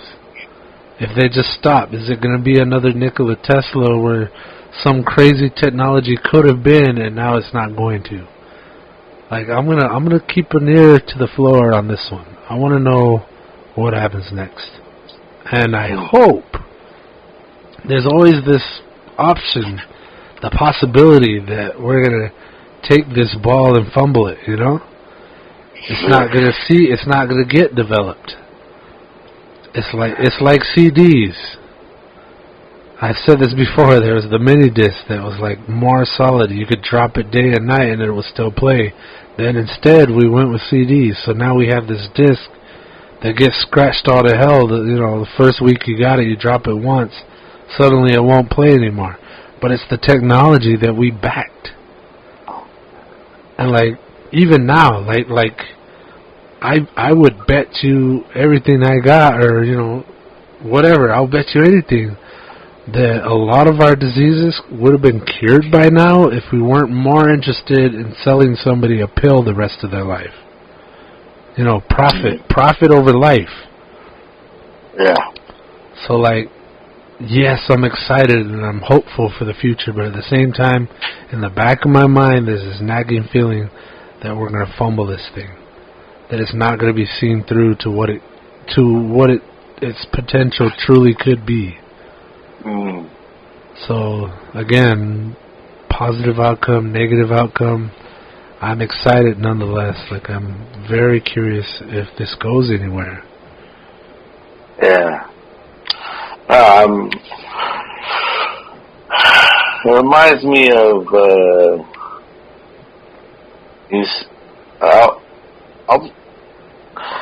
I was big on dreams. I think more in high school. Like, I used to be all about dreams and maybe hearing someone's dream and getting a little bit more information. I could maybe not decipher it, but like, your mind is still going when you're asleep, but it's unconscious. So there's a lot of information from the unconscious side that comes, I think, through your dreams. Yeah. And they're just it's almost like a riddle within the dream that you have to decipher later. And so like I'm not too big on it now, but when I was younger, I used to always like to listen to people's dreams and then kind of like, oh, well, maybe it's because of this, or I don't know, there's a book called Man and His Symbols, Carl Jung. Oh, okay. Where he talks a lot about that, and so like there's a lot of examples of like, like a guy that gets invited to a party and he's the host like walks him through this big extravagant party and pretty much walks him through it and then takes him to the back and pretty much puts him in a barn. And that was pretty much like his own perception of himself. His unconscious mind was trying to tell him that, you're full of yourself, you're pretty much, ignorant and arrogant, and this is pretty much how you're viewed as. So, I mean, there's a lot of examples about... Wait, before you move on, was the barn him waking up? Like he went from all this greatness to... It might have been. I'm curious. It might have been. I mean, there's a lot of, like, even I remember the one that's weird is like a lady, she's at her sister's funeral. Oh. Wait, are these dreams? Yeah, these are dreams. Okay. Yeah, so she's at her funeral, her sister's funeral, and in the dream, she's washing dishes with this guy, and, like, the dream has nothing to do with her sister dying, but her unconscious mind created that situation just to tell her, you like this guy that you're washing dishes with in the dream. Huh. But, I think, so sometimes we have these dreams and we think it's about that thing exactly, but trying to do a little bit more diving into what else is going on, it might not even be about that. I'm getting off topic. So, no, it's great. So my grandma told me this dream, and she wanted me to decipher it and tell me what it was about. What was it about? Yeah. So in the dream, me and my bro were like, our ages, like what we were, like we were young. I think we were like young men, maybe 20s. Mm-hmm. And her sons were kind of that same age as well in the dream. And we were all on this big road trip in Mexico. Yeah. And we got lost, and it's just this crazy story where these guys are like trying to rob us, and we had to like, you know, we're like being chased, and you know, it's just this big adventure with my grandma and her sons and my bro, and you know, hearing that story, I was just like, and I think it was maybe my interpretation of the dream, but I think it was like my grandma's unconscious mind wanted to have an adventure with her 2 sons and her 2 grandsons. Mm-hmm. And she was able to do that in dream world, in the unconscious world. Yeah. And so she's telling me this story, and I'm like asking, like, what does it mean? What does it mean? And all I could think of it was like, you know, what if that was just your mind letting you have a good memory of this memory that wasn't real in the real world? So kind of talking about this, like, these chat box and these experiences, almost like wow, there you go. Creating moments, or maybe revisiting moments. Yeah. And not reliving them, but almost having a second dialogue, or I just want to say good job. Good job bringing it back. I like that. I was. Yeah, I brought it up for a reason, because that's what it's like. What we're talking about is like. So kind of like almost like having an awake dream.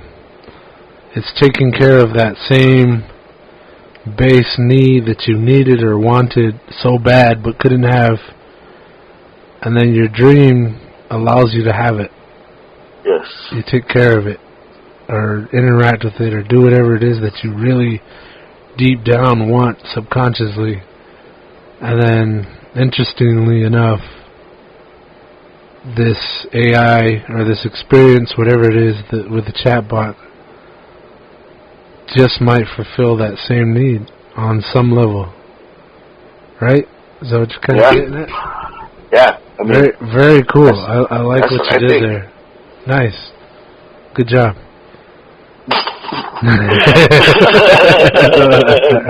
Just got a gold star. Yeah, I think you just got a gold star. Hey, I'm gonna give you a gold star and a half. How about that? Oh man, yay!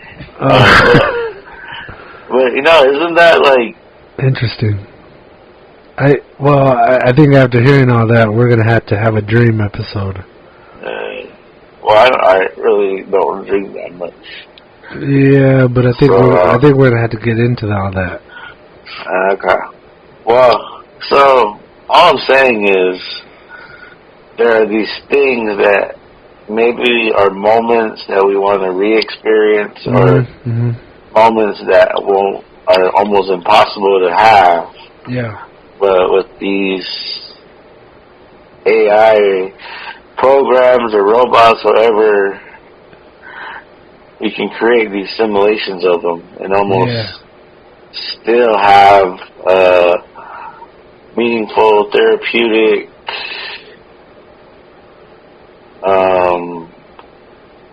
experience. I don't know.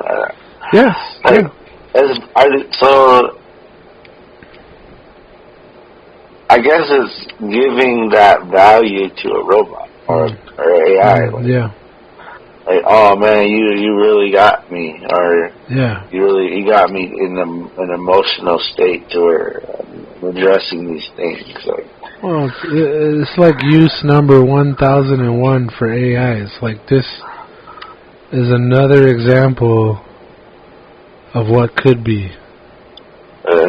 It kind of is. It's like, all right, there's good outcome, bad outcome on a chart, and we just put another check mark on the good stuff. Like, it was like, this is a good interaction. This is a good thing that we've discovered AI could handle or contribute to. And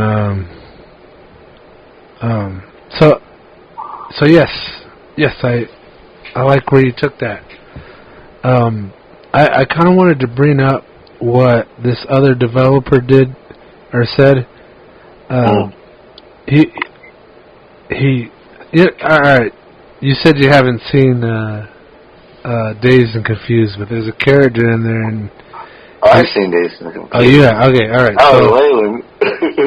Yeah. All right. Maybe it was Waylon. That said he was gonna watch it when the world was gonna end. Yeah, that made no sense to me, but more power to him. Alright, so there's the character that's like, hey, are you cool, man? He's got like the kind of like dreadlocked hair and kind of the half closed eyes, and the stoner guy. Hey, are you cool, man? Okay, you know that guy. Yeah.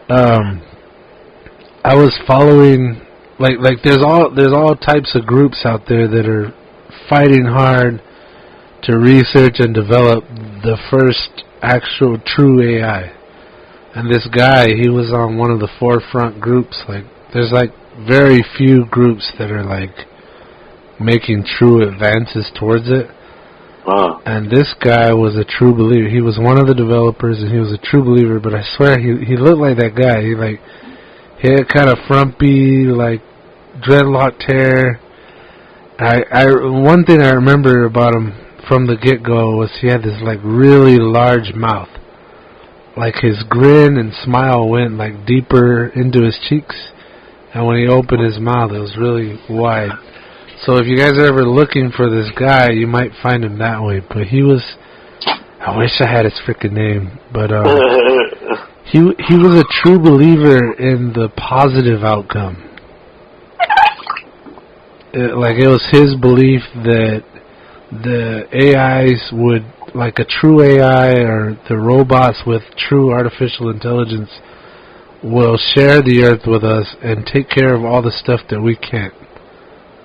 It was his belief that we would live in harmony and they would help us, you know, they'd help us develop research into medicine and science to the point that we wouldn't have to worry about global warming or, you know, overpopulation or poisoning the water in the ocean and the dying reefs.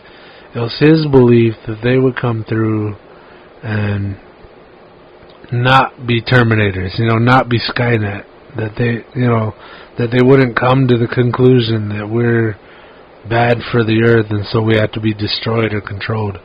His belief was that they would take care of the stuff that we can't. They would be the next step towards reversing all these issues that we've created. You know, global hunger, starvation, you know, the end to war. Like at that point it would be pointless. You know, it's like his belief was that the AI was the answer to all our problems. And that's why he's fighting, you know, tooth and nail with his group to develop it. Like, and I think he was kind of even of the good sport where it was like he didn't care if it was his group or the next group that pulled it off, the first true artificial intelligence. He just wanted it to happen sooner than later, so he could witness it in our time. But he was like, he was another person that was saying it's gonna happen, it's inevitable. Just really a question of when.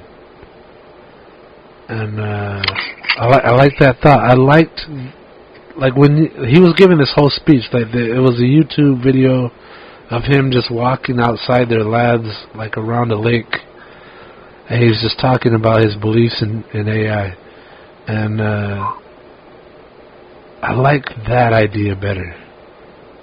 I don't want a Terminator, you know. I don't want Skynet. I don't want Agent Smith calling us a virus. I want something that we develop that will take care of us the rest of our lives.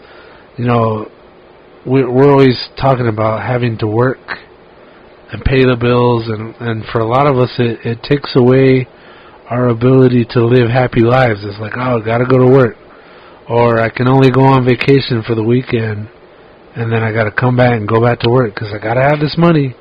Like, we have these needs and desires that aren't being met. They're not being taken care of. Kind of like the dream sequence. We go to this place in our mind subconsciously to handle the things that we can't do in real life. And his thinking was that, you know, if the work is getting done, if the products are getting made, if, you know, it'll be like a crutch, or maybe, you know, kind of like, you know, the two footsteps on the beach that turn into one when God is carrying you, kind of thing. Like he was saying, like, we will be freed up to all live happy, interactive lives doing what we want, because all our worries will be gone because they will be taken care of. And I kind of liked that idea. Like, yes, there's the expression, you know, we have dark days so our happy days are better.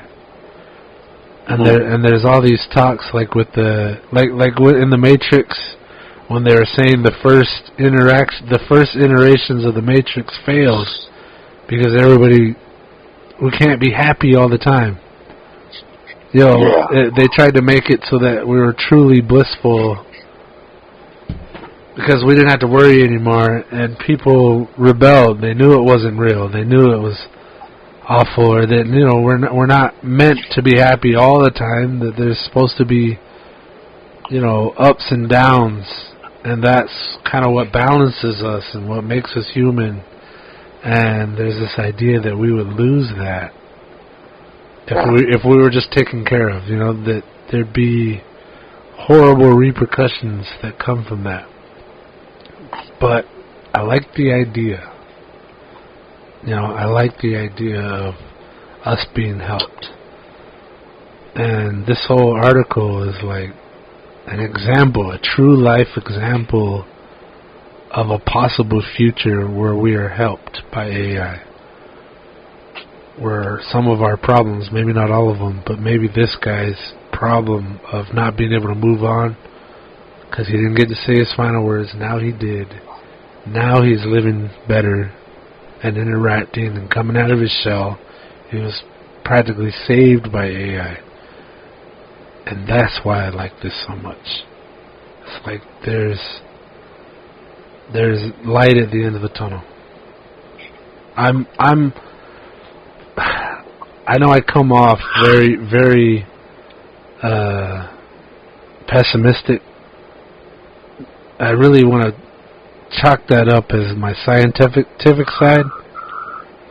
You know, I know enough to know, this great happiness is going to happen, but at the same time, I am a glass half full guy, and I am hopeful for what may come. But at the same time, you know, I got my hand on a gun, like, just in case, you know? Just in case Skynet tries to pull some shit, I'm going to be there to shoot it, you know, like, I'm hopeful overall, but there's a distinct possibility that it could all go south. So, yeah. If do you got any final words to say? Because I think I've said enough.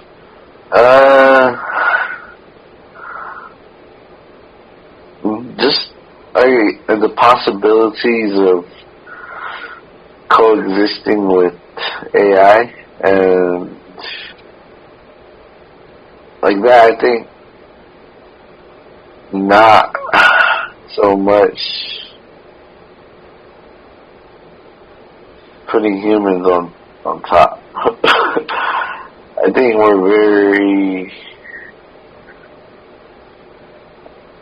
we're like humans are the top tier, and AI or computers, I mean, even to say like, that's what's going to eventually happen, is they're going to get so smart to where we don't even need to exist. Like, I hope that comes later rather than sooner, but it's almost like, let's learn to get along with the robots rather than have a war later.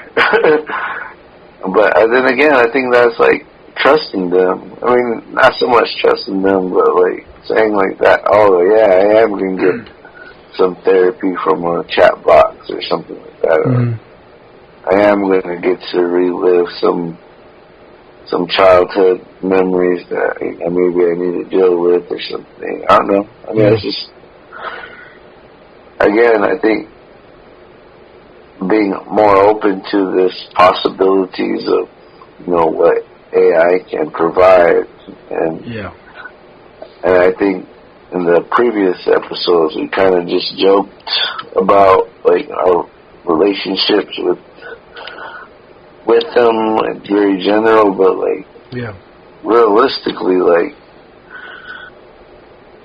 what if AI did all the paperwork for us, and we didn't have to worry about that? Like, that's a possibility, but it's going to take some type of cooperation. So I don't know. I don't know what I want. I don't know if we pride ourselves in doing work, but yet, what other stuff can we be doing that we don't have the time for that? We could just teach the robots to do it. I think in efficiency alone, we'd be better off. Like I heard something like 40% of the stuff we send to recycling gets rejected and just goes to the dump anyway. Oh damn! So like, what if everything was suddenly recycled because it's managed by artificial intelligence? Oh yeah. Then boom, like suddenly every product we use isn't something that had to be destroyed that year. Like we didn't destroy a rainforest to have the stuff we want. Yeah. Because suddenly, hey, it's all been recycled and cleaned and it's like brand new, but nothing had to die for it. Yeah. Or like an AI that would cook sustainable meat. Or figure out a way for us not to kill all these cows or all these pigs and all these poor chickens. Like what if it figured out a way for us to enjoy a steak? I mean, again, we're going into the realm of Matrix now, the negative outcome where we're just batteries to run these machines. While we think we're living our lives, like it might have already happened. I don't know. What I'm saying, like, I'm rooting for the positive outcome. And even if it's not as great and grand as we envision, I'm hoping some terrible part that is a part of being human gets fixed. Or made better, at least, at least. Maybe that's what will happen in our time, and then true AI will be after us. Like, I don't know. I feel sad for a future that I won't see, But this article, like, it was exciting just to find and go, wow, like, a real-life example where artificial intelligence and artificial intimacy came into play and quite possibly had a really good outcome for somebody. Yeah. And quite possibly could lead to us all. Or maybe not all of us, but just the people that feel left out and don't have somebody to talk to, and the people that are forgotten or left out of the group. You know, whoever they are, they're something. I mean, I think we all need people to talk with. Yeah. Maybe just chat boxes are one way to kind of address that. The fact that we do need contact, or we do need someone to bounce. I mean, I always say bounce ideas off of. Like,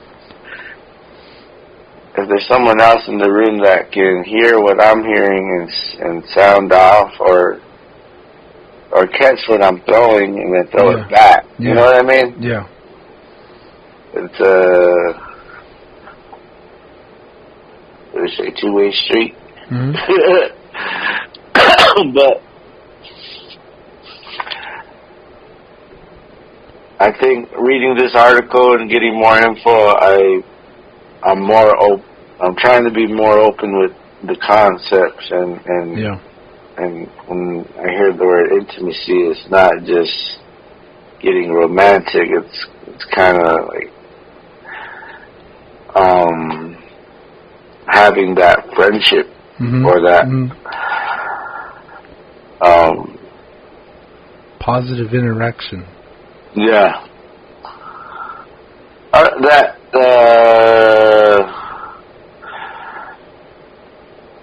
I don't know if this is the right word, but is that authenticity? That like, real person, or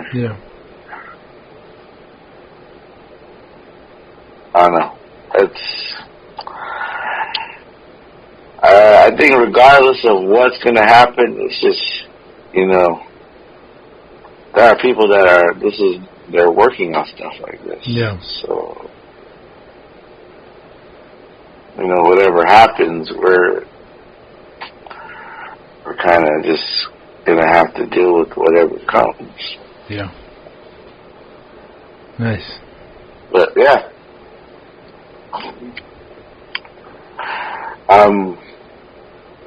I don't think we're done talking about robots, but absolutely not. Yeah. All right. I think we got a lot covered today. Yeah, I think enough's been said here. Everybody who's listening, we've got an episode on technology. We've got an episode on artificial intimacy. We've got episodes on time travel. You know, I like when we have episodes like this because it can't always be straight up laughs. Like, I really enjoy our episodes where we get to joke and laugh. But sometimes I like to, you know, spread my wings, my scientific side, and explore that and share that with you guys, because, like, I need that. This is my outlet, big time. Yeah. Like, even if nobody listens, I get to say it to you, my friend Sky, and, you know, I'm in my mind, my friends outside of this friendship, other friends are listening in and thinking about it and want to call and talk, which has definitely happened because of this podcast. And yeah. I'm just saying, if you're listening to this and you haven't heard these other episodes, go check them out. Give them a listen. Come back with some feedback. We're open to this. And again, like this is one of those episodes where I'm just hoping to, like you said, you know, you got more open to the idea here. That's what I want for everybody who's listening. I want questions to be brought up, you know. I want, you know, people's minds to expand and go, wow, I never would have thought of this, but now I am. And then you go out on your own rabbit hole and, you know, go down the rabbit hole on YouTube or in San Francisco Chronicle, or whatever your outlet is, go explore this and maybe find your own possibilities and questions. And like that's the whole point here, is sharing with each other our thoughts. You get to hear what we're thinking. At the same time, maybe we've caused you to question what your own reality is, what your own beliefs are, and what you get to start thinking about what you didn't know you didn't know.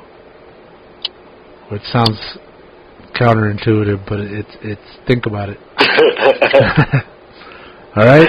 So thanks for listening, everybody. Sky, it's always a pleasure. Yep. I'm glad we did this. Yeah, me too. And until next time. All right. Yep, bro. Big red button, people. Peace out. Peace.